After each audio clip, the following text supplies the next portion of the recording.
Слушала исторические зарисовки Евгения Панасенко, канал Здравого смысла. Очень интересно. История России, в принципе, объясняет, почему русский очень жестокий народ. Его очень много обижали. Это, конечно, не оправдание, но это очень хорошее объяснение. Я дам ссылочку, посмотрите, если захотите. Вот. О чем я? О том, что всегда нужно учитывать генетический код. Это очень важно.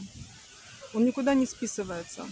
Только человек, верующий в Иисуса Христа, может это дело изменить. И то не сам, а с помощью Духа Святого. Других вариантов нет. Вся генетика, история нашего народа, она у нас в крови. Кровь у нас говорящая.